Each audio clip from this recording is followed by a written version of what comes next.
Hey guys, welcome back to MFO. We've got another quiz for you.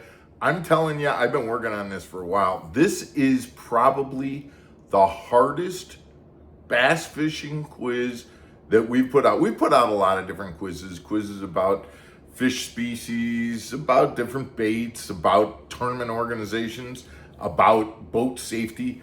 This one is about this is advanced bass fishing, guys. This one is advanced bass fishing. No more multiple choice, no more true false.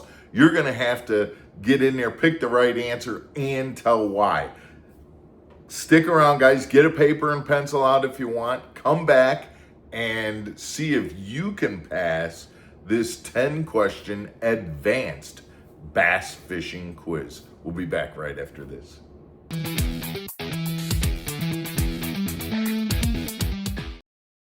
Welcome back to Mark Fisher Outdoors, everybody. I'm Mark Fisher. You guys seem to like these quizzes. We all learn from them as we're taking them, and it doesn't hurt to kind of, get some bragging rights if you end up scoring well and doing well. We're going to get started right away. So here we go. On these, like I said, this is tough.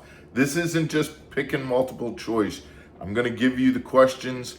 You're going to have to be able to explain your answers here with, why it is and so on. You'll get the hang of it. Here we go. Let's get started on question number 1.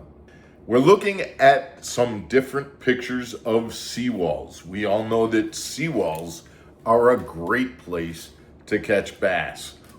Here's the question. Question number 1. What is the main reason that seawalls are highly productive areas for locating and catching bass? Why are seawalls highly productive areas for catching bass? The answer to question number 1, seawalls are highly productive locations for catching bass because bass use those seawalls to corral their prey, the bait fish that they're trying to eat. With a seawall, you actually have 3 dimensions covered in which to prevent the bait fish from escaping. They can't escape from the surface, they can't escape to the below, and they can't escape into the seawall, which means that the bass is using that seawall as a way to prevent the bait fish from escaping. And it's just one more blockade to keep bait fish from getting away. And that is the reason that seawalls are such productive areas. So you're getting the hang of this now. You got to give the reasons why. If you got it, great, excellent, good job. Be honest if you didn't quite get it. Now we want to learn from it and move on. All right, question number 2. Much like seawalls, riprap banks are also very productive, especially in the spring. Now, in addition to all the things that you answered for question number 1, so we're not going to worry about that, what's another reason in the spring that riprap banks are so productive? Why are riprap banks so productive in the springtime? And again, other than the things that we talked about in question number 1, because those are all still factors, now with the riprap, those rocks hold heat. And in the springtime, bass are attempting to get into that warmer water, and that sunlight reflects off the rocks, warms up the water, and the rocks themselves retain heat. And so in the spring, the bass like to be around those riprap banks. So did you get the fact that the rocks hold heat? That was the answer to number 2 that you were looking to get.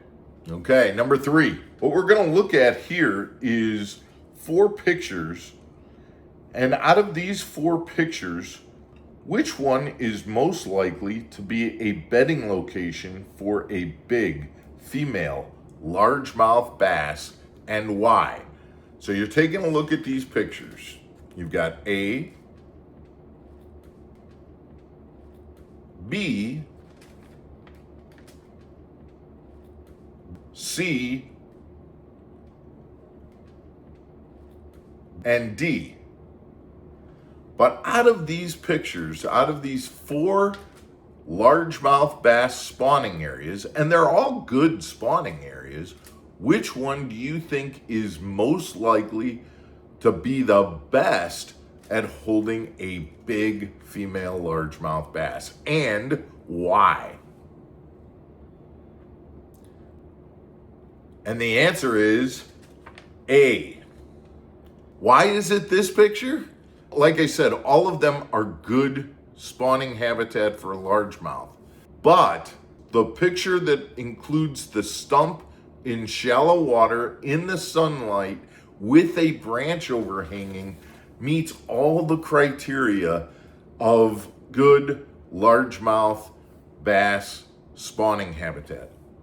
Hard bottom content, something for the bass to protect itself from predators by being able to get up against that stump, sunlight penetration, and the branches overhanging, even though those branches don't prevent the sunlight from coming in, quite honestly, they protect the bass from fishermen and predator. And again, bass spawn year after year and get to know the places that are the best spawning habitats. They return to places that were protected. So if you have a tree overhanging, branches overhanging, that's just one less predator that a bass needs to be aware of. And that is, in my opinion, the best out of those 4 pictures for where to look for a big largemouth bass that's spawning.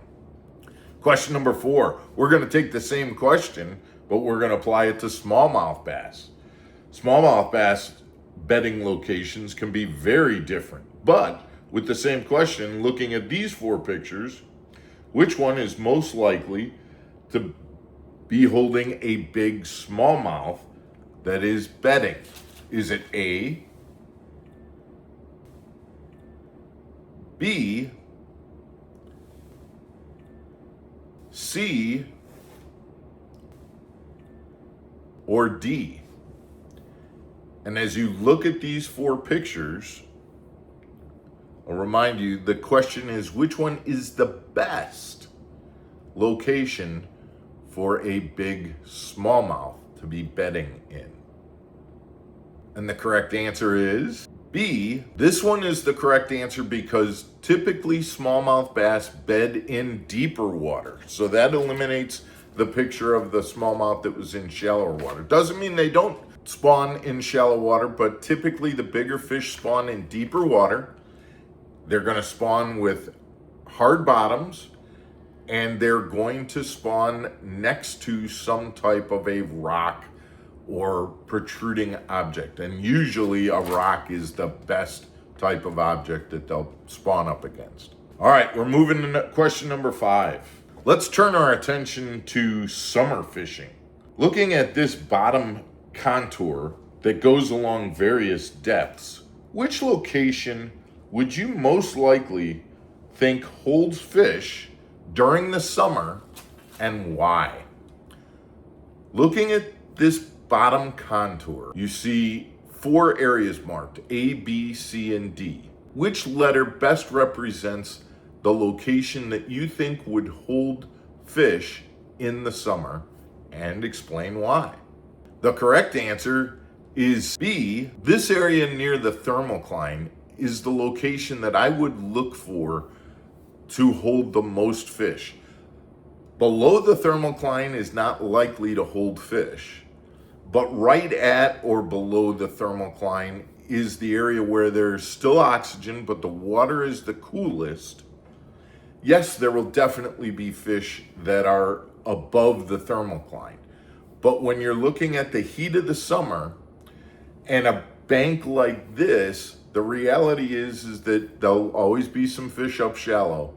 But the reality is the best location, the place that those fish want to be the most is in the coolest water that still has oxygen in it, which is right there near the thermocline. All right, we're halfway through. Let's go on to number 6. In the spring and in the fall, points are very productive areas to fish. Very simple question.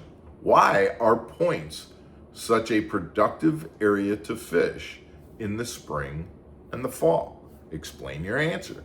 The answer to number 6 is that what points provide to the fish is kind of a travel route to go from deeper water to shallow water. And then once the fish has gotten to shallower water, say they're moving from deep winter, moving into spawning areas, once they've moved up to that shallower water on the point, now they can use the shoreline to travel deeper into a cove or a creek in order to spawn and things like that, and vice versa in the fall. So points become travel routes.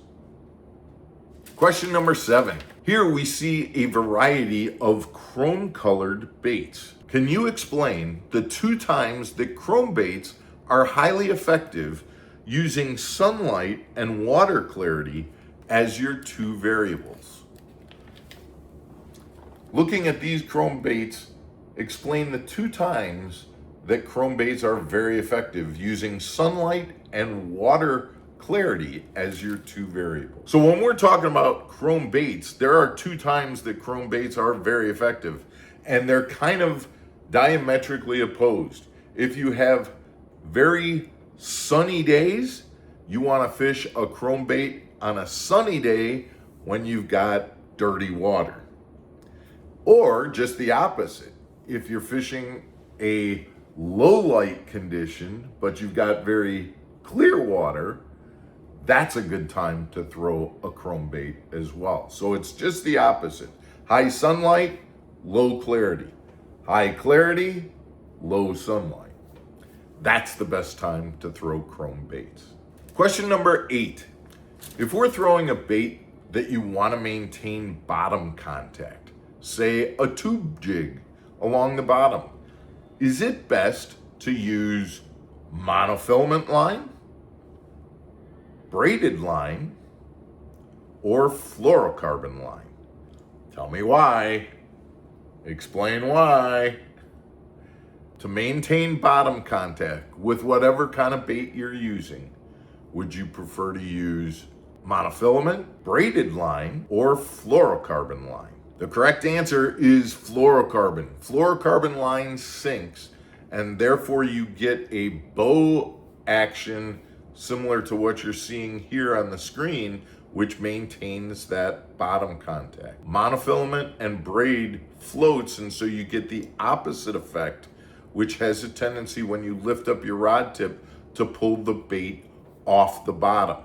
So if you want to try and maintain that bottom contact, you want to use fluorocarbon, which the line itself sinks down to the bottom. Now again, the weight size is going to have an impact on that. However, our question was strictly about what type of line you want to use. Question number 9. What are the 5 factors in the spring that will determine where largemouth bass spawn? Again, what are the 5 factors in the early spring that will determine where largemouth bass may spawn? Let's see if you got these 5. The 5 factors that determine where largemouth bass spawns. Water temperature. The warmest places are usually going to be the places that the bass spawn. Bottom composition. Hard bottoms is very important. Proximity to deep water. They want to be able to get into that deep water if they need to. That one might be one you missed, huh? Number 4, protection from prey that might be coming to attack the nest. So a stump, a seawall, a pier post, a limb over the top like we talked about.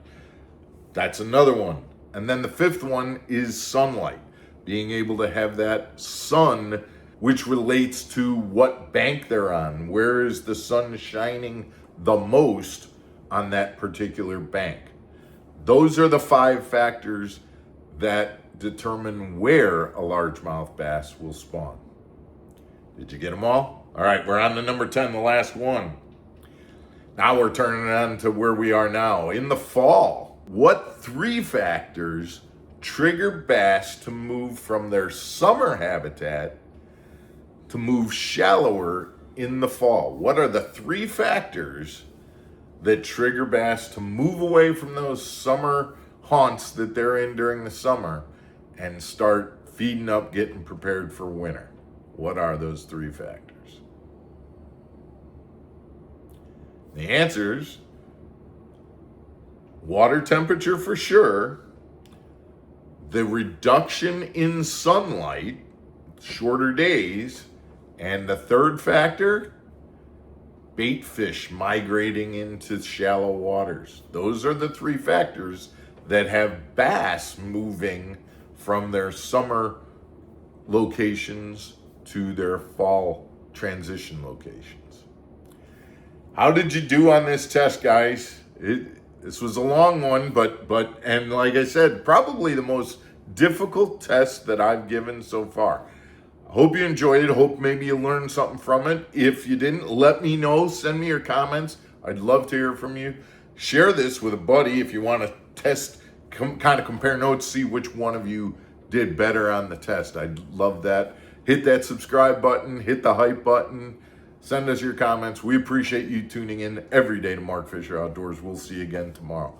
Take care, everybody.